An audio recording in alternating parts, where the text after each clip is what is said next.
You may have heard that earlier this month, 3 former dancers for the American recording artist Lizzo sued her and her dance captain, alleging workplace abuses that created a, quote, hostile work environment. At first, I didn't want to say anything about it because I don't want to seem as though I'm riding a celebrity's coattails. However, I think there are some parallels with narcissistic abuse and workplace bullying that are too important to pass up. Allow me to preface this by saying that I never followed Lizzo. I thought her music was good enough to not change the station when her songs came on the radio, and that was about it. I never bought her music or saw her perform live. Body positivity is not the hill I want to die on. If that's your thing, then good for you, but I kind of don't give a shit. I was interested in her as a fellow native Houstonian. She grew up literally down the street from me and went to my mother's alma mater. And I've come to expect my H-Town girls, Beyonce, Lizzo, and Megan Thee Stallion, to do better. I mean, honestly, I'm not going to detail the allegations here.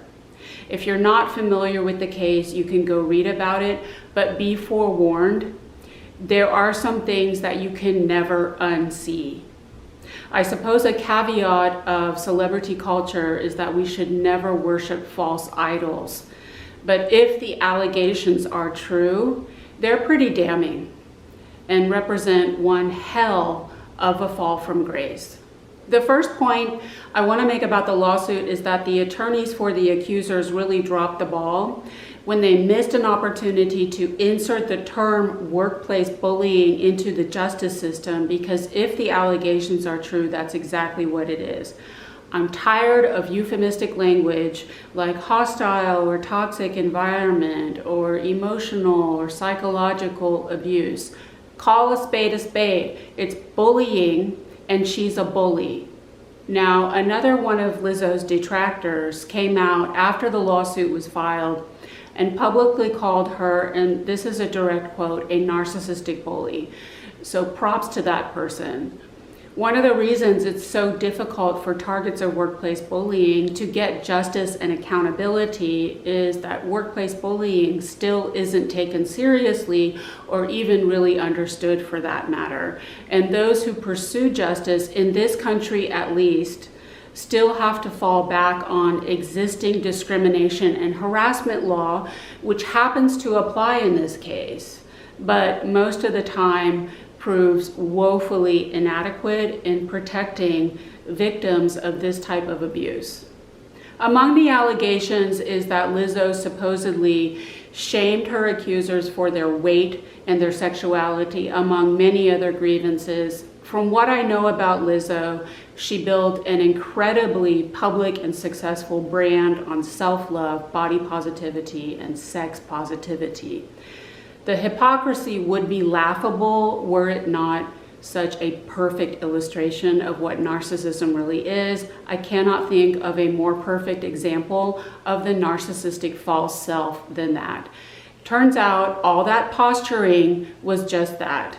Nothing but a bunch of glamour, a house of cards. If the allegations are true, Lizzo is not a woman who loves herself, but a woman who pathologically hates herself, which is what a narcissist really is. She publicly claims to love her gender, her race, her size, and sexuality, but very clearly hates herself for those very things. Narcissists often publicly present the opposite of what they really are on the inside. It's like they're doing fake it till you make it. And if the allegations are true, she bullied people who are just like her. She's a plus-sized woman of color, so she bullied plus-sized women of color. Why? Workplace bullies bully for a variety of different reasons. It's complicated, and you have to take it on a case-by-case basis. It could be pathological jealousy, they're just jealous of you. It could be that you remind them of someone who hurt them. It could be that they are afraid of you, for example, that you are going to expose them. Or it could just be economic. You're in the way. They're afraid you're going to take their job, or they have their little friends and family members lined up out the door waiting for your position, and they have to bully you to get you out of the way. Sometimes, but not always, workplace bullies bully you because you remind them of themselves. They sense something in you that they hate in themselves. They are self-hating narcissists, and they are effectively bullying themselves. All forms of abuse are indoctrination into self-hatred. It's like, well, I hate myself and you're like me, so you need to hate yourself too. That's why we see so much intra-class bullying. Women with internalized misogyny bully other women. People of color with internalized racism bully other people of color. Gay people with internalized homophobia bully other gay people. And apparently heavy people with internalized self-loathing body shame other heavy people. I've said it before and I'll say it again. I know I'm going to get in trouble for saying this, but it's perverse empathy. Abuse is maladaptive and dysfunctional empathy. Abusers want you to share their pain with them. That's exactly what mass shooters do. Can't you feel how much pain I'm in? I want everyone to feel how much pain I'm in. It is a lack of boundaries and an inability to self-regulate. It's like, I can't deal with this. I can't handle it. I can't manage it. I can't cope. Here you go. You take it. Share my pain with me. Have a beer with me. Feel my pain for me. I think it's so interesting that in this case, the narcissist is an actual artist. I've also said before that I think narcissists are failed artists, just like Hitler. The function of all art is to make people feel. It is not to make people think. That's an op-ed in the Washington Post. When art is done well, it has the power to make people feel. An artist experiences heartbreak, she writes a song about it, it goes out into the world, and millions of people can relate because they have experienced the same thing. Then they all get together and they sing it together, and it's a cathartic experience. Artists basically emote, so we don't have to. The power to make other people feel is an awesome power indeed. And narcissists, like all abusers, are obsessed with power. They have to inflict pain and suffering because they can't pull 70,000 people into a stadium. Another point I want to make about the Lizzo case is that the suit was filed again against not only Lizzo, but also her dance captain. So there you have it, clear as day, the obvious requisite flying monkey. What have I been saying for 8 years? Workplace bullies never act alone. They always have their nasty little minions do their dirty work for them. That dance captain was obviously the queen's bloody hands. Now, the codependent enablers, flying monkeys, and little minions will get absolutely no sympathy from me, and they deserve the same karma as the bullies. But in a sense, they are victims too. They have been coerced. They have been bullied too. The workplace bullies have made it abundantly clear, implicitly or sometimes explicitly via overt threats, that if the flying monkeys don't go along with the arch bullies' dirty little games, they will be targeted next, and they're in survival mode. In the allegations, we can also see a bit of spiritual narcissism, which I haven't really talked about before. I have been subjected to spiritual narcissism in the workplace, but not as much as you would think. Spiritual narcissism is another way that narcissists abuse their victims. Spiritual narcissists literally throw the book at you. They use religion and or spirituality for two reasons. Number one, it is a don't mess with me defense. Here's my cross. Here's my Bible. Don't even think about messing with me because God is on my side, not yours. Number two, it is another way for them to assert dominance and a false sense of superiority, which narcissists need to camouflage their self-hatred.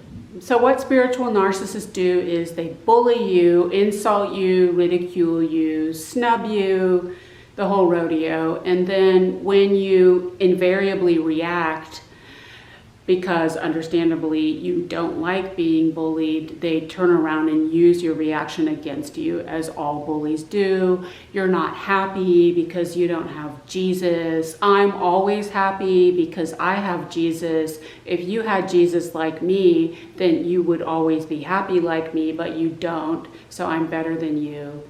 That's how they roll. All narcissists proselytize. I could paper the walls of my apartment with the Bibles that have been given to me. They really, really, really need you to be on board with their stuff, because they do not tolerate a difference of opinion, and they want nothing less than complete and total mind control. And it's not always their religion. It could be anything that they're into. Their politics, their diet, their exercise regimen, the movies and music that they like, whatever.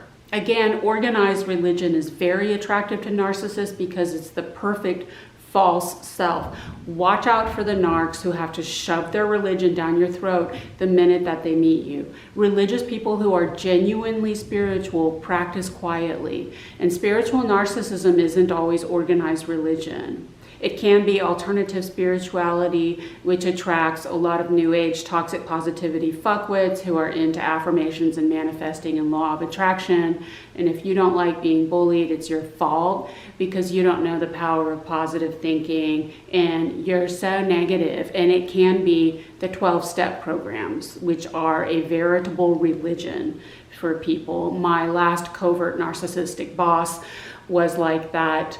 She was always blathering on, apropos of nothing, to no one in particular, about how she was a friend of Bill, which basically meant that she was a dry drunk.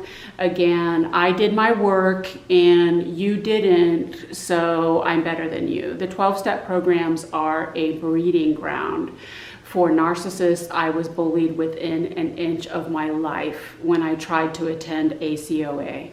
In the Lizzo case, we can also see what I call forced socialization, which is a huge component of workplace bullying. The idea that employees are required to attend events outside of the workplace, outside of work hours, without pay. Lunches, drinks, dinners, parties, gatherings, the Saturday morning beach cleanup. Socializing is nowhere in anyone's job description, but the understanding is that if you don't comply, you're not a team player, and you can even be fired for failing to attend. I have. The gaslighting is that these functions are team building and rapport building, but they totally aren't. They serve the exact same purpose as all workplace bullying, and that is to provide flesh and blood, warm bodies for narcissistic vampires and parasites to feed off of as a source of supply, like snorting lines of coke, like hogs at a trough. If employers are requiring, implicitly or otherwise, that employees do anything without pay, then I think that is not only unfair, that should be illegal. The allegations against Lizzo and her dance captain are also extremely sexual in nature. While I argue that sexual harassment is a form of workplace bullying because it has the same motive and intent, it's still a little bit different because sexual harassment is an actual crime. Sexual harassment is illegal while workplace bullying is not yet. I have been sexually harassed in the workplace within an inch of my life, but more by women than by men. Why is that? Well, at this point, women are more likely to get away with this stuff. About since Clarence Thomas or so, by now most men have figured out what they can and cannot get away with in the workplace. I find that most men, when they experience unrequited sexual attraction for a woman who is unavailable to them for whatever reason, they just get really mean.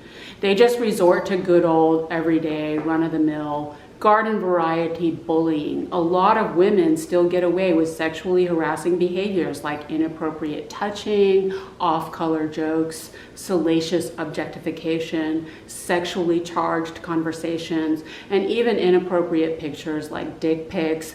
Sexual harassment, like all workplace bullying, is all too often framed as the abuse of women by men. And I think the Lizzo case just underscores the truth that women can be abusers too. The final point I want to make about the Lizzo case is the idea of workplace bullying as a form of hazing. It's a rite of passage. You have to pay your dues. You have to earn your stripes. It's like, well, if you want to work in this industry, if you want to make the big bucks, this is just part of the job. You have to prove yourself.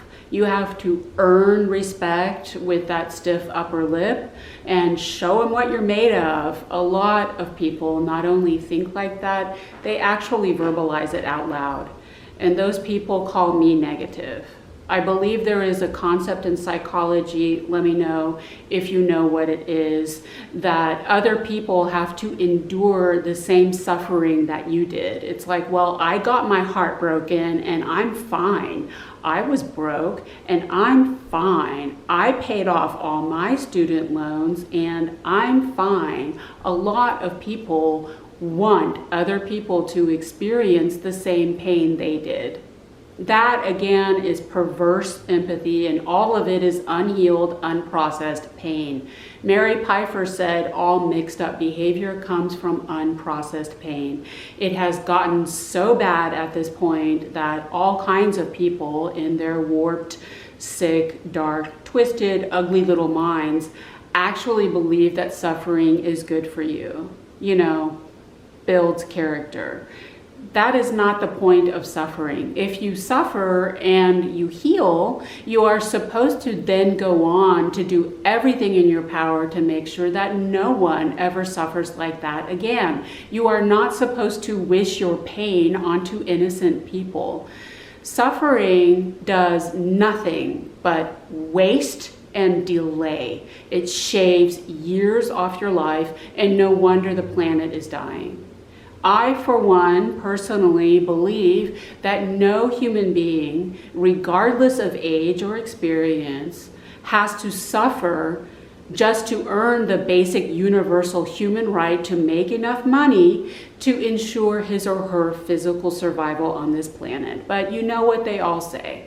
I'm the one who's crazy. In Lizzo's defense, entertainment, as we all know, is the most ruthless, cutthroat, and toxic industry in the world. The casting couch is alive and well. Most people who work in entertainment are slapped with so many NDAs that we never hear the whole truth. What happened to Kesha was probably just the tip of the iceberg. I'm sure there are far worse horror stories out there. A lot of workplace bullies have kick the cat syndrome. Raise your hand if you have been abused by a narcissistic boss who simultaneously complained to you about all the shit that she had to take from her bosses. Lizzo may be a victim here too. She may have suffered some kind of abuse that she won't talk about. At the very least, just looking at her chart, I can clearly see a workaholic who is showing signs of burnout. Does not condone the behavior, it's just an understanding of the dynamic. The fact that Lizzo is choosing to defend herself by gaslighting her victims on social media and countersuing, however, leads me to think that she does not have enough self-awareness to take advantage of an opportunity to get her shit together and clean up her act. Cancel culture is tricky. I'm not wholly opposed to it because some transgressions are so completely beyond the pale that some people deserve to get canceled. There are artists whose work I can't consume anymore because what they did was so egregious. But if cancel culture had existed hundreds of years ago, we literally wouldn't have any art because most of it was created by narcissistic entitled pigs who went through women like Kleenex. While I don't take any pleasure in the cancellation of an artist like Lizzo, I do commend her accusers for having the courage, bravery, and strength to come forward because we all know how difficult that is in a victim-blaming culture. Most likely this case will get settled out of court, so we'll never know the truth. But I hope it can set a precedent on reversing a culture of silence, victim blaming, and the idea that anyone deserves to suffer just because they want to work. I hope that helps. Take care.